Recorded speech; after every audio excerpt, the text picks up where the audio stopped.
Working Cows Podcast, episode 327. This episode is brought to you by C90 Ocean Minerals. Welcome to the podcast that gives producers a platform to discuss and share paradigm-challenging practices. Practices that have increased the effectiveness of their operation and the joy that their families have received from this lifestyle.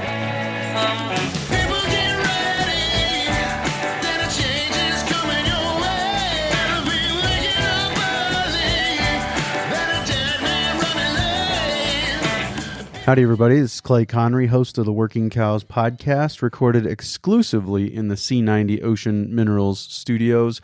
And this episode is brought to you by C90 Ocean Minerals. C90 provides complete mineral and trace element nutrition for your soil, pastures, and livestock. This fall, apply C90 to your soil and begin remineralizing and restoring your soil fertility. C90 feeds your soil microbiology so bacteria and fungi can better process natural nitrogen and plant nutrients. Next season, you'll enjoy more productive soil that produces higher quality pastures. Your animals will benefit from protein-packed, nutrient-dense grass that helps improve their vitality.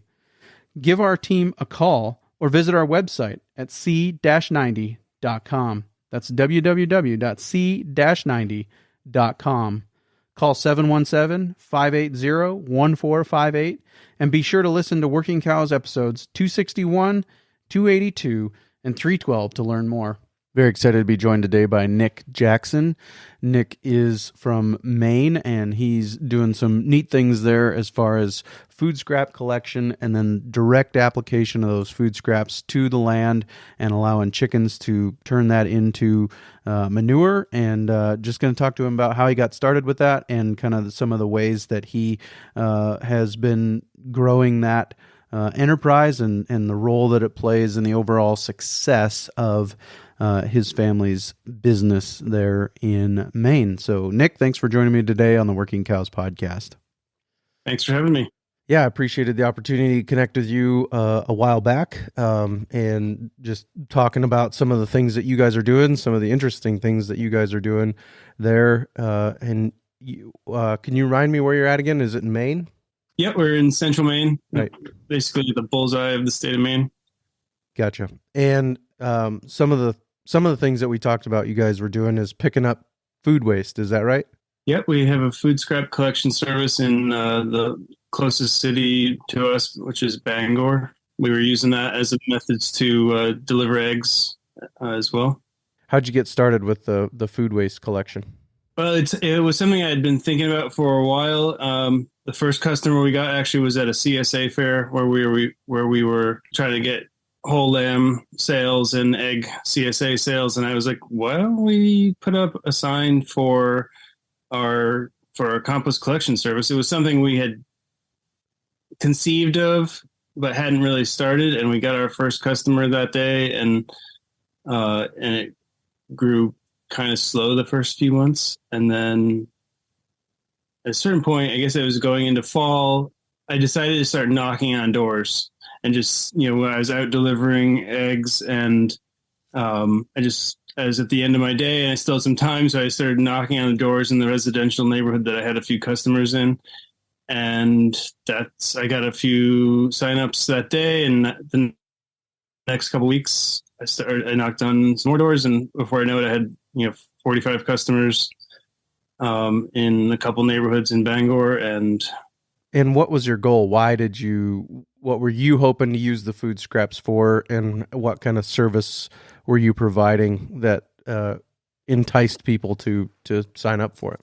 I'd worked in the compost business, making compost and potting mix, and I was aware of the problems that we have with food waste, just in terms of the leaching and off-gassing it causes in landfills. Also, I do believe most people don't really like putting food waste in their trash, even just the most basic reason it causes smell and, yucky trash. But then on the more ethical reasons, people don't like to see food wasted, and they certainly don't like to just throw it in the trash. So we were just trying to find ways that we could serve our community and help people and make a living at the same time. Sure. Is that off gassing? Does that come off in the form of methane, or do you know? Yeah. The primary off gassing would be methane in landfills from food waste and other decomposing organic material. Right. Which is a potent greenhouse gas, but if my recollection of environmental scientist from Germany, he says it's potent, but it goes away faster. It dissipates faster in the atmosphere. Anyways, right. solving the methane issue is kind of what you were going after, as well as providing a service to take away the garbage, and then you were taking it from those people's places and using it how? Primarily feeding chickens. At first we were sort of following. We were making compost in the pasture when we first got started. The chicken house, I was using bedding, and so every couple of weeks I'd clean the bedding out and make a small compost pile in the field. That eventually evolved. Just the labor around keeping the bedding and having to clean the bedding out didn't really work well, and neither did making small piles in the field in the pasture. It made dead spots in the pasture, and then what were you going to do with compost way out in the pasture besides, I guess, spread it there? So what we end up doing was direct application is what it's called.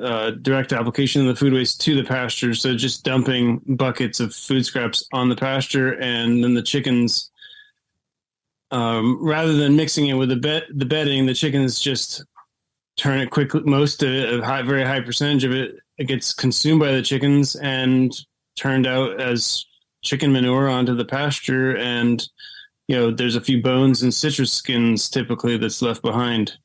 And even in my experience, even the citrus skins are picked pretty clean, and there's pretty much just a thin membrane there that's left, and then that'll dry out.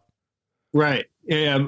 So our hens are following our sheep and cattle, and by the time we come back around in between 50 and 70 days, there's hardly any evidence that we had dumped food waste there in the past. And is this a residential service that you're providing? Are you picking up mainly from residents?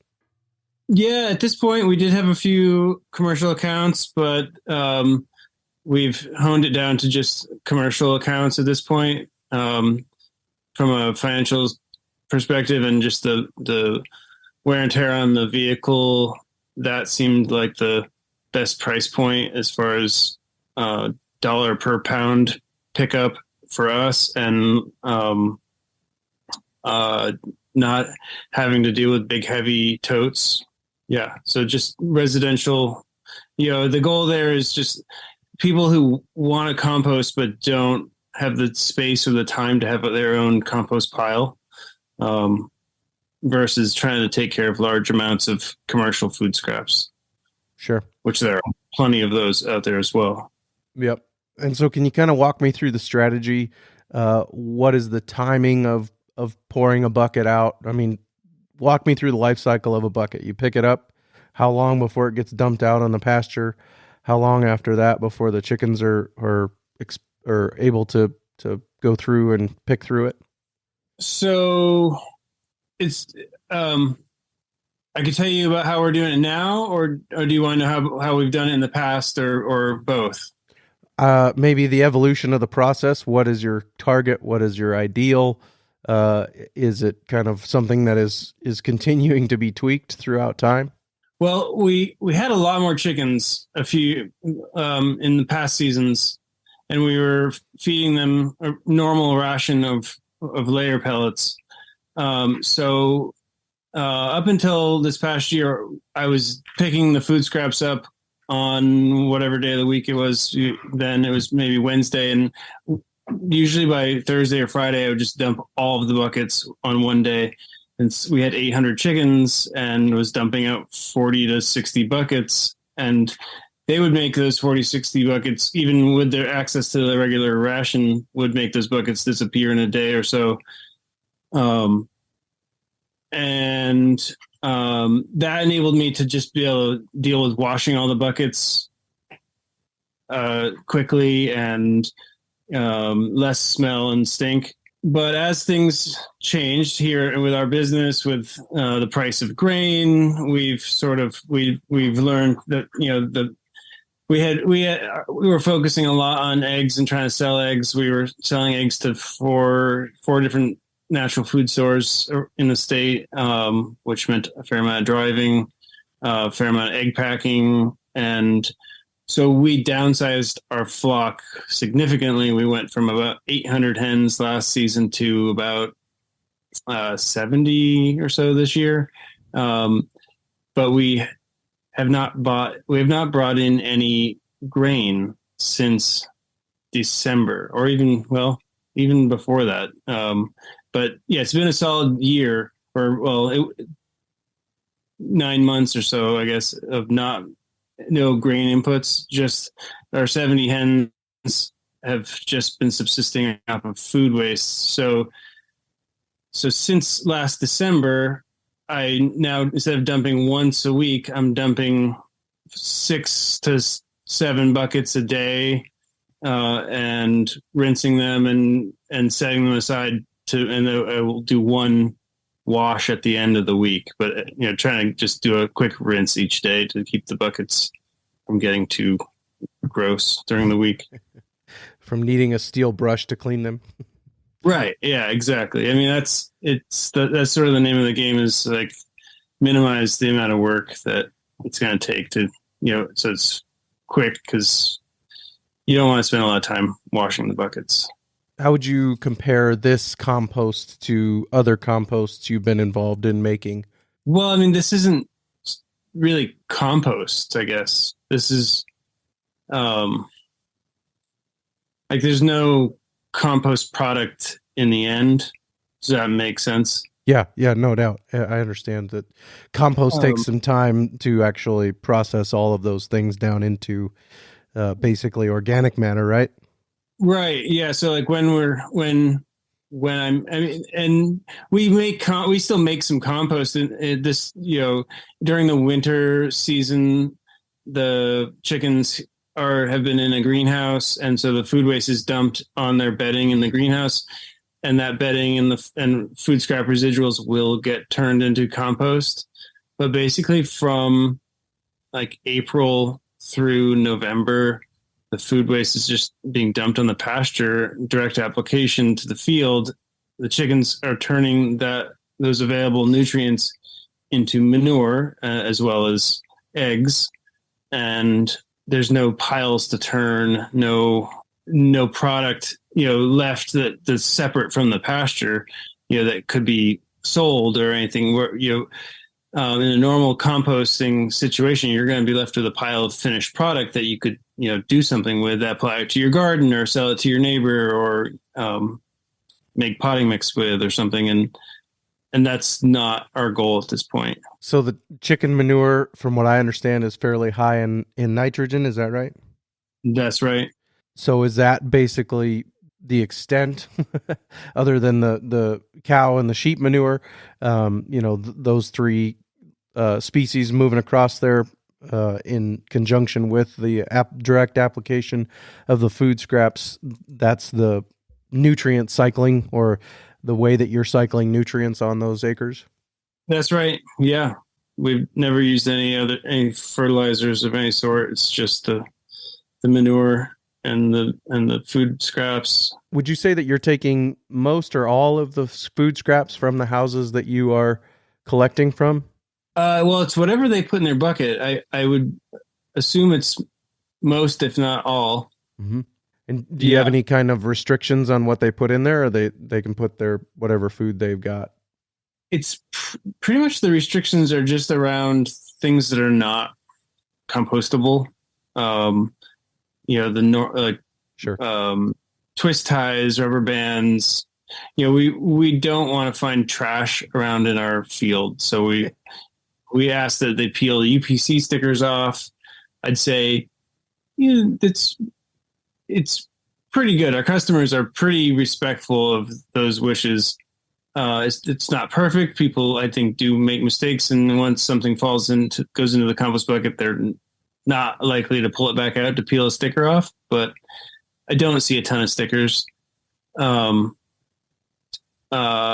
We don't accept commercial cut flowers because the rules and regulations around chemicals that they can use in the cut flower industry are a lot different than the food industry. So that's one of the major things we don't want. We don't take compostable plastics of any kind because those, I wouldn't, even if I were doing a standard hot commercial compost pile, because of the unknowns in the unknown ingredients in those compostable plastics.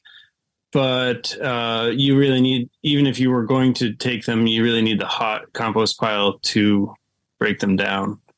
And since we're not making a compost pile, there's no heat involved in these. So, but meat products we accept, dairy products we accept. Yeah. Do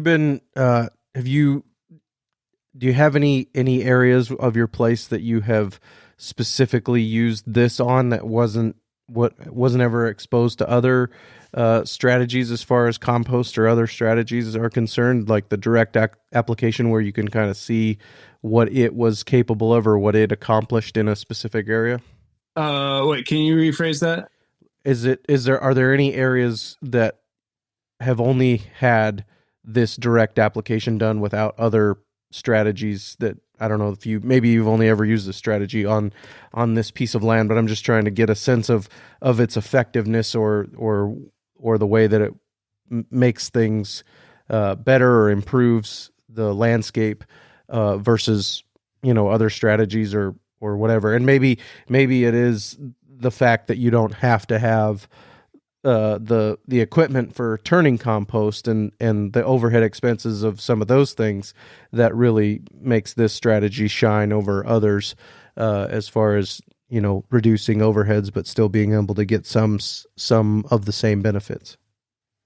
Well, we've not done it anywhere exclusively with just the chickens. It's pretty much always been in conjunction with the grazing animals. When we had a larger flock of chickens, it was harder to keep up with the sheep at that point.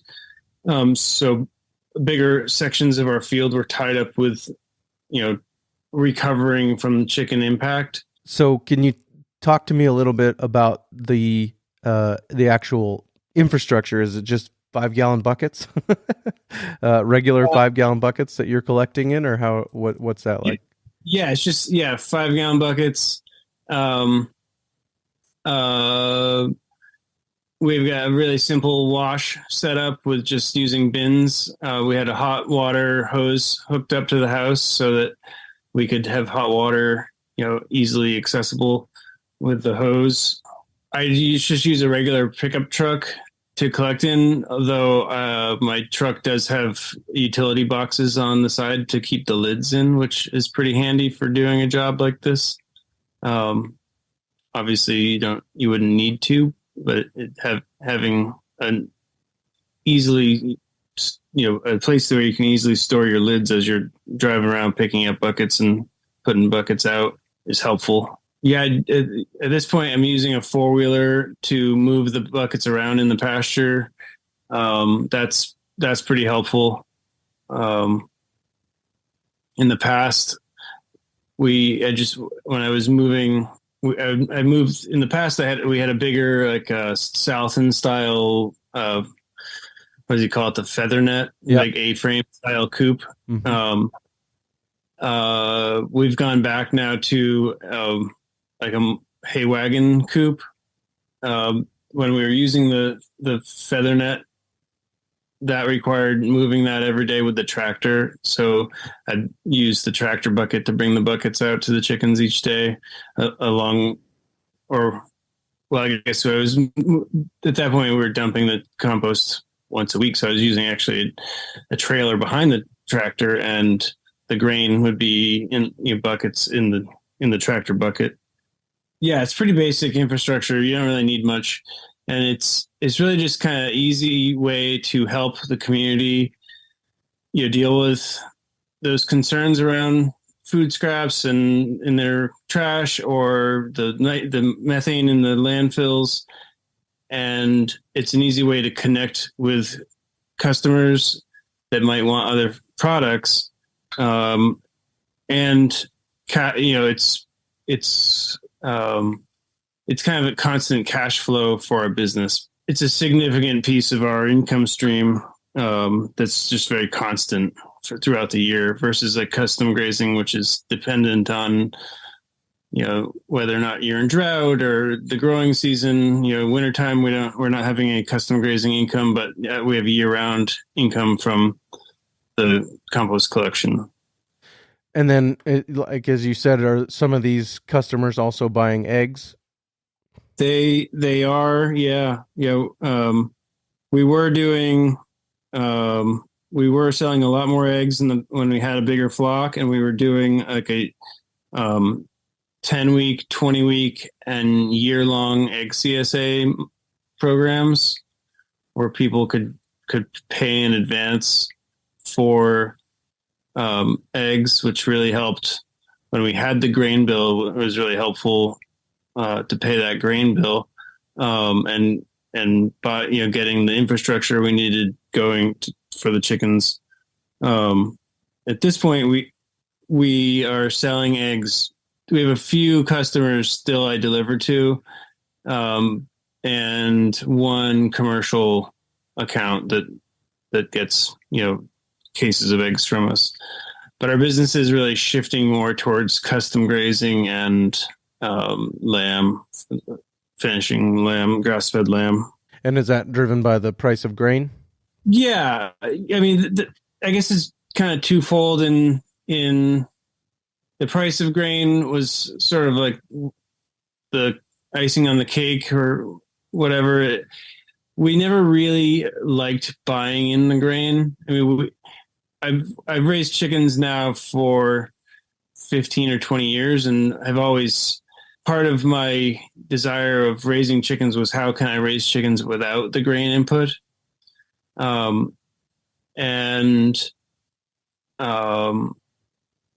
kind of let that go for a few years while we scaled.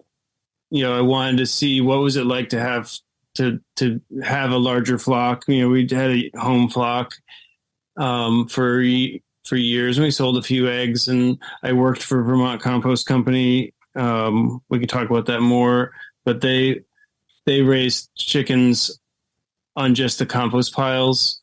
And so I got that experience there. They were selling eggs with no grain inputs and making compost. And this was sort of our own evolution of that. The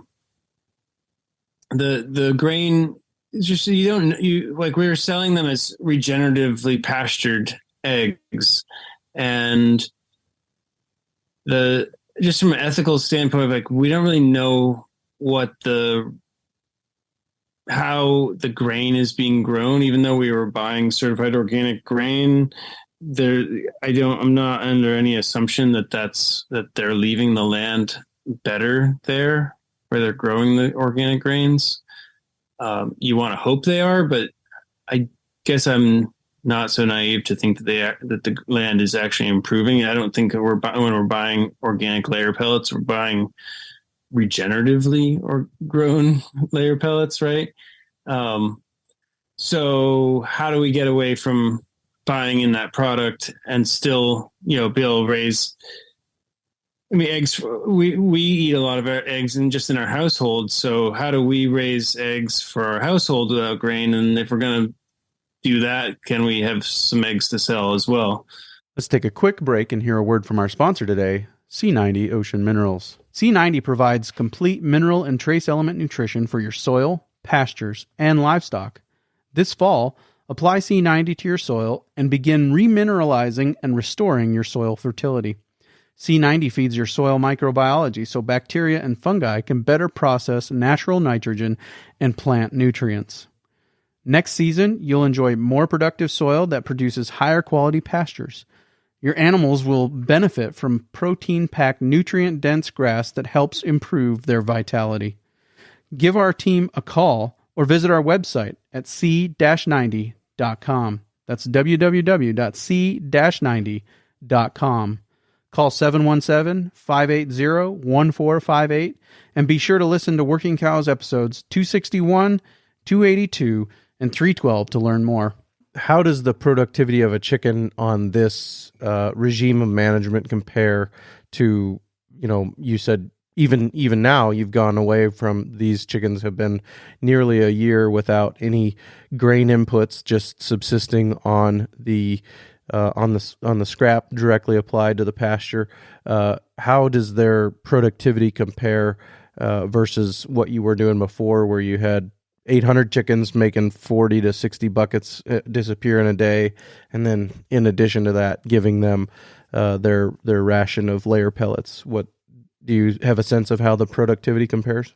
I think the productivity is actually kind of comparable, per bird. Or one thing, is that chicken egg production, as far as I've experienced, is not like a flat line. Like it has its ups and downs depending on the seasons, depending on the life cycle of the birds themselves. So egg production goes up and down depending on those things, where if the bird's in molt, or if it's a middle of summer and it's really hot, you'll get less eggs than you do in the spring or fall.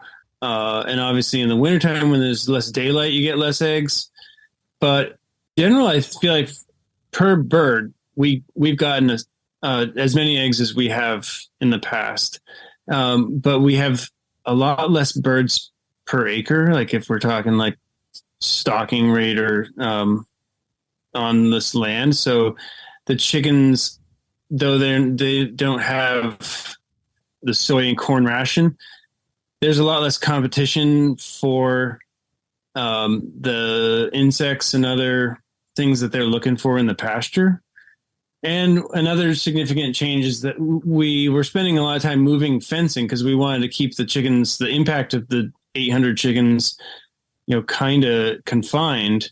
We were moving them every couple of days, and that took quite a bit of work to move. Poultry netting is heavy and bulky, and it gets tangled and takes some time to move. And so with going down to we started the season with 70 birds, and I think we have about 50 of those birds left, just from natural loss that's happened over the season.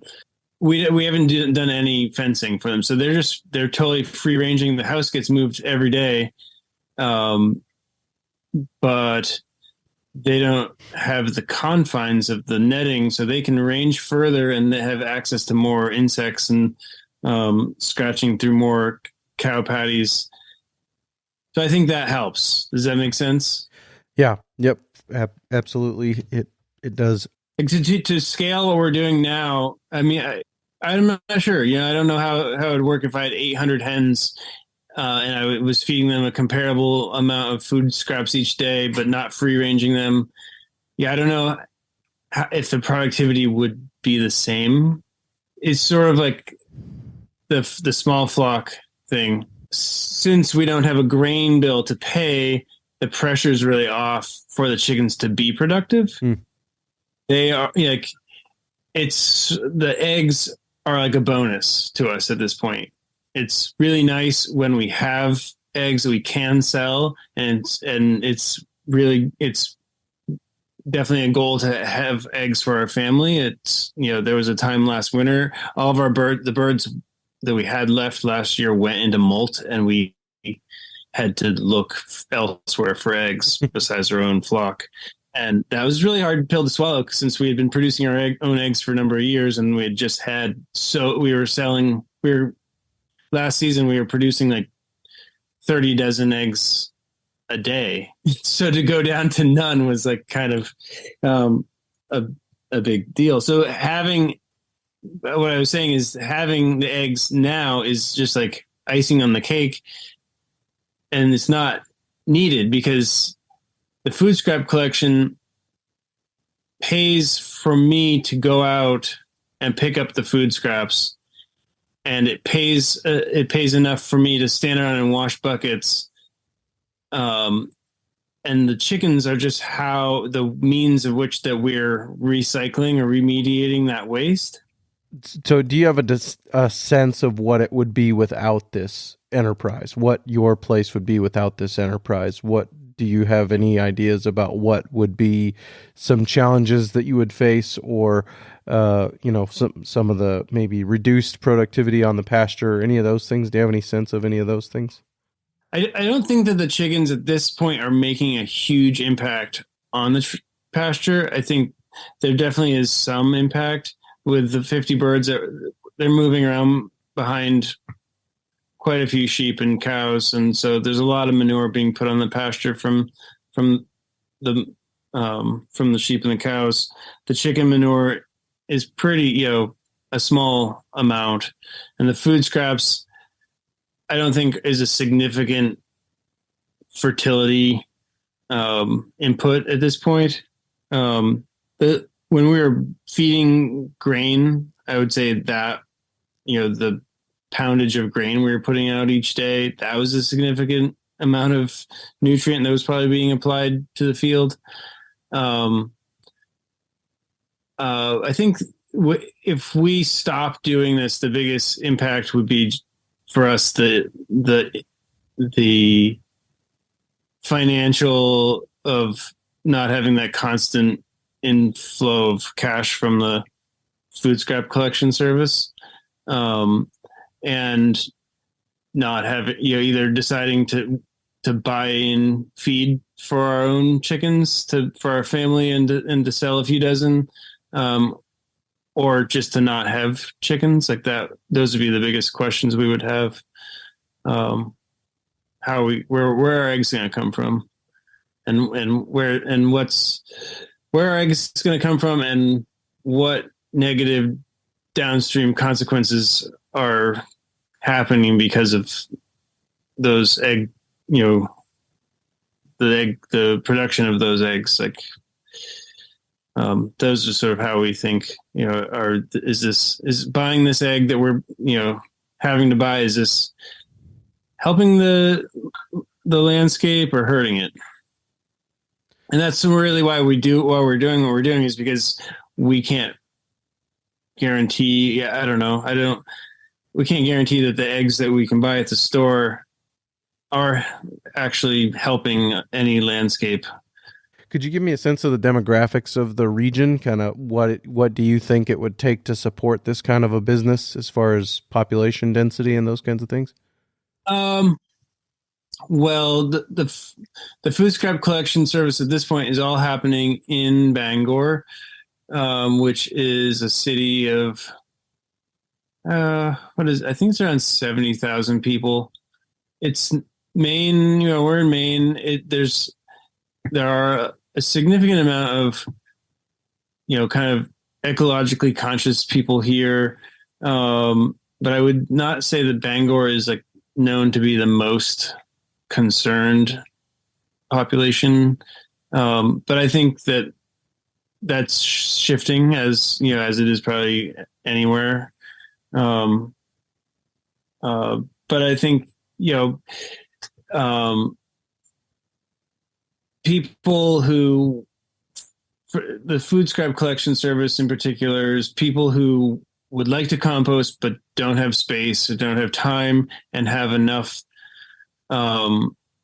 expendable income to pay someone to have their food scrap picked up, on top of whatever else trash bill they already have. Bangor, I think, provides trash pickup for their citizens, so they probably don't have a trash bill, so they could get away. They can throw all their food away and not pay anything, and they're still choosing to pay me to come pick up their food scraps.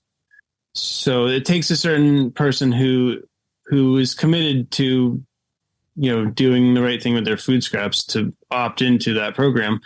But if they're using trash bags in their house, they have to pay for those trash bags. And if you're not putting food scraps in your household trash bin, then you don't have to take that bag out as often.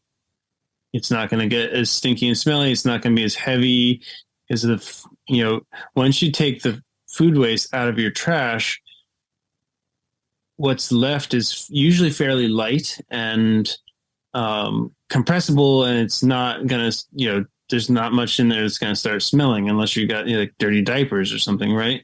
I was just looking at the kind of the demographics. Penobscot County, if that's how you pronounce that, is 152,000. So say Bangor is half of that or so, as you said. And so, that's kind of the area that you're talking about. And how many no's did you get when you were knocking on doors and asking people?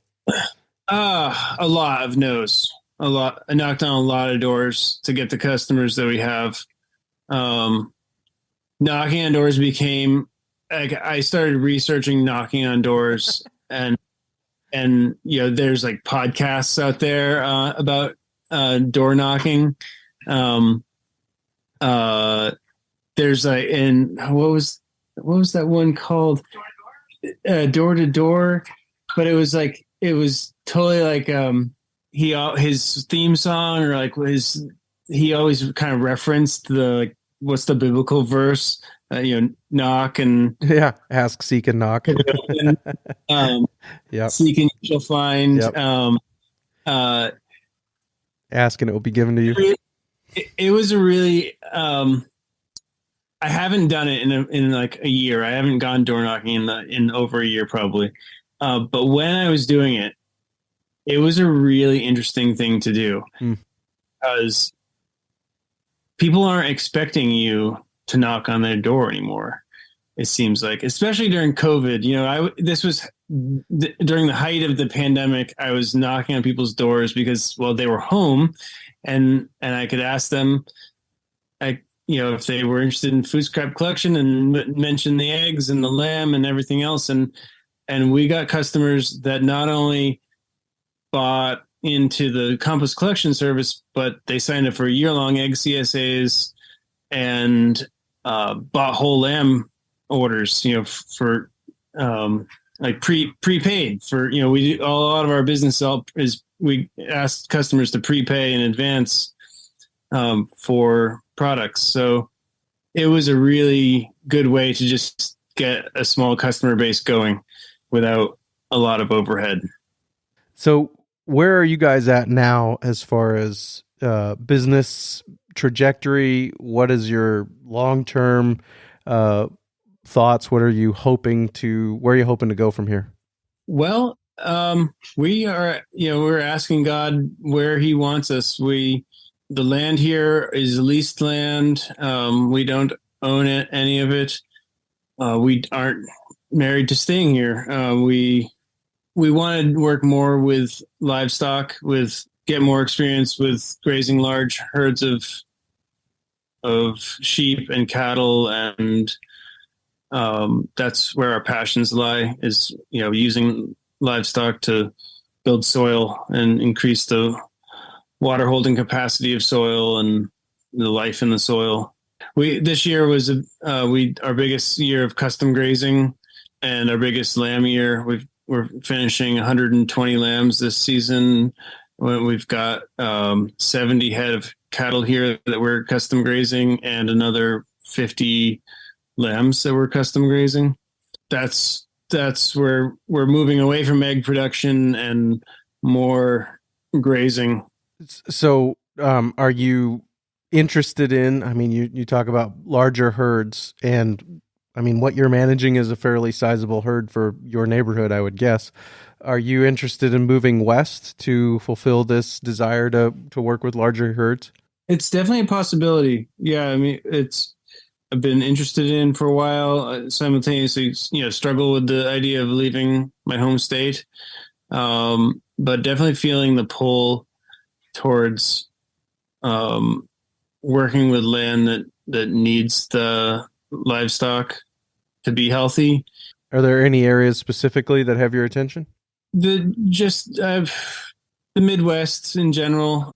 Being from the north, it'd be good to find a place that had some winter aspect to it, and wasn't as hot as it can get in the south. But I guess it all gets kind of hot in the summertime. Would you say is that true? Yeah, we have this. You all have this thing called humidity that is a foreign concept to us west of the Mississippi or Missouri, probably more accurately the Missouri River. If you're west of the Missouri River, your humidity factor is going to be less.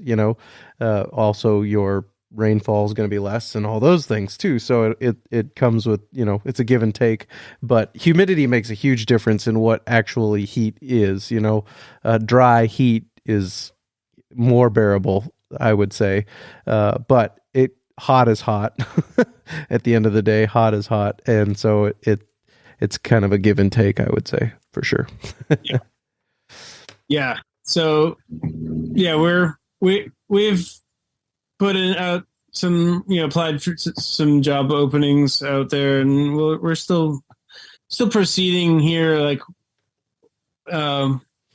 develop, if none of those options pan out, we are moving forward with things here, and trying to make the best business choices we can with what we are doing. Just we invested in our own cows last year, and trying to make these decisions around, do we actually want to own cows, or do we just want to custom graze other people's cows? If we're going to own cows, I was listening to interviews with Wally Olson recently, and him talking about getting rid of the older depreciating cows and keeping the younger cows that are still appreciating in value. So those are things we're looking at and asking ourselves: do we do we want to keep the cows we bought last winter, or do we want to get rid of them and just keep their calves, and have a younger herd? Sure. Very good. Well, how could people get a hold of you if they hear this and say, hey, I'm looking for some help and I live in the West and I have a herd of cattle that I would like help doing some grazing? Is there a way that people could track you down?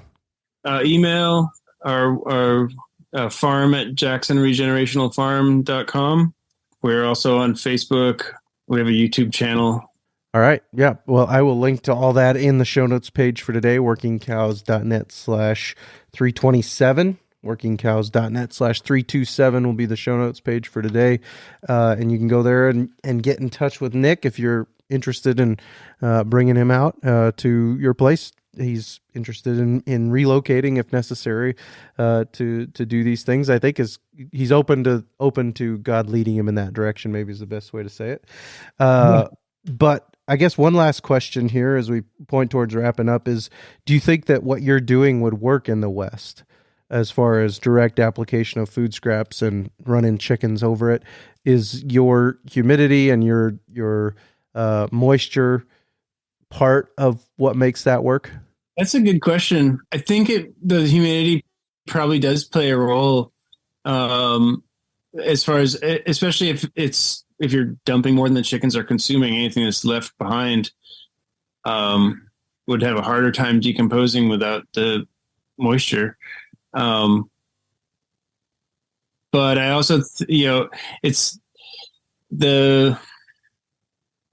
that's not really, we if we were to move out west, that isn't necessarily what we'd be. That I wouldn't be opposed to doing that practice out west, but I wouldn't be looking to bring it with me necessarily either.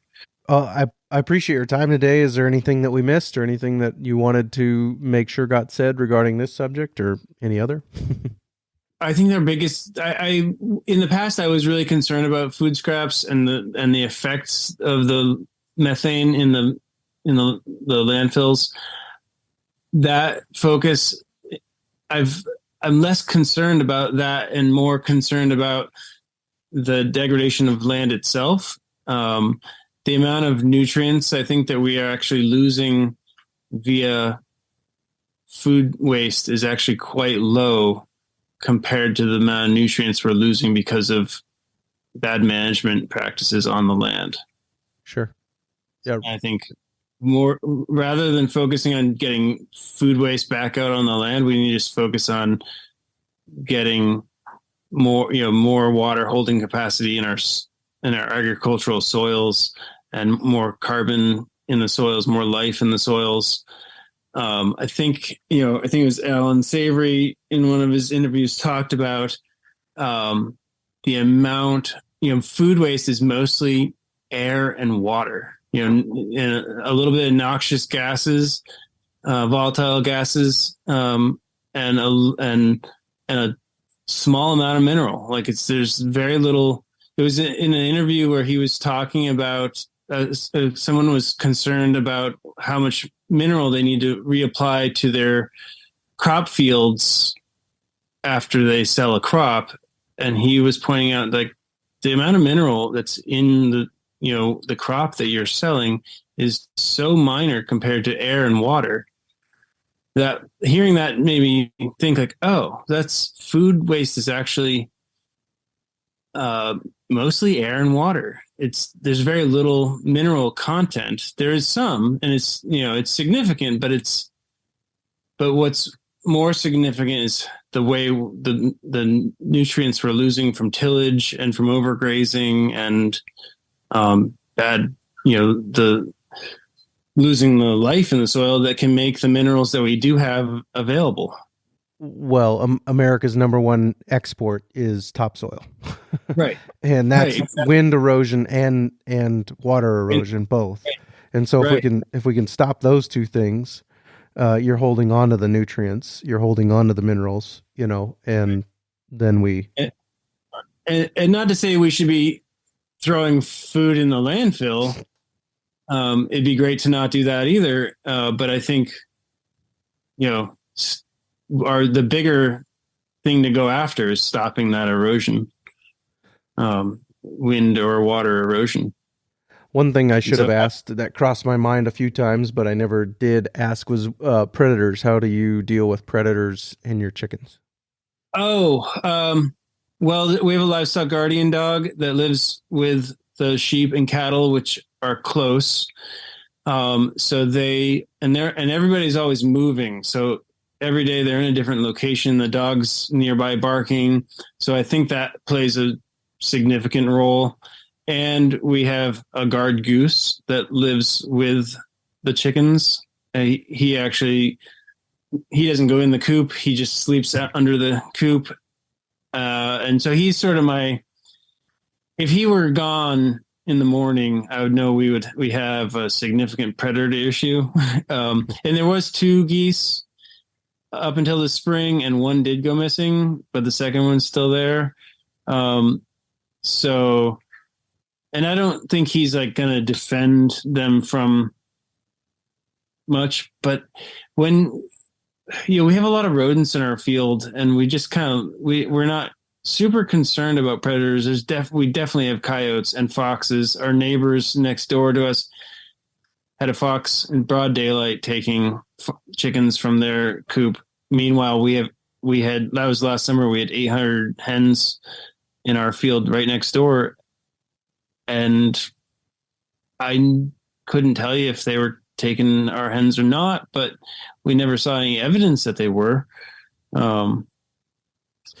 Well, I think that probably the goose sounding off would attract the guardian dog to come back. And we're in the same boat. Our guard dog, we've left our chicken coop open without a fence around it for 4 or 5 days while we were gone on vacation. And just the guardian dog is in the yard, and we've never lost a chicken to a predator that we know of. And so he just kind of hangs out and watches over them, and they're safe with him around. And he's fun to watch. He will take after aerial predators and ground predators, and so they're our cool dog animals. is very aggressive towards birds. She sees birds and she starts barking. And when the coyotes are howling, she's barking. She'll bark, all evening long. It seems like I'll go out in the evening and I'll hear her barking. So I think that's the biggest. Dogs are great for keeping predators away. And other than that, we don't really pay much attention or worry about predators much. The amount of, like I said, the amount of rodents in the field that we're leaving behind, I think that they have plenty to eat, and without having to take our chickens. Right. Contend with a goose and a guard dog.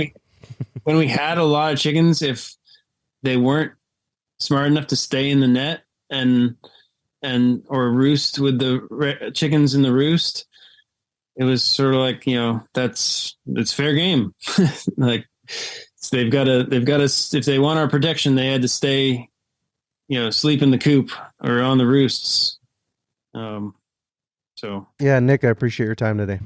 I appreciate talking to you. Very good stuff there with Nick. And as he said, if you want to get a hold of him, farm at jacksonregenerationalfarm.com. That email address will be linked in the show notes page for today, workingcows.net/327. If you're interested in having him and his family come out, quick learner, hard worker, willing to do some of those things. If you have a role that you're looking to fill, might be worth considering him and his family. Next week on the Working Cows podcast, actually coming up next on the Working Cows podcast will be another bonus episode with the guys from Understanding Ag. Kent Donica is going to be joining me for a conversation about finding undervalued animals and adding value to them. So really looking forward to a marketing-focused conversation with him at the request and the behest of the Understanding Ag guys, and getting some of their perspective on that. So we'll see you again real soon with another episode of the Working Cows podcast. We invite you to visit workingcows.net to subscribe to the show via iTunes or Stitcher. You'll also find detailed show notes pages, resources from our guests, and the industry leaders who have influenced them. For more ideas on putting your cows to work for you in a more profitable way, tune in next week.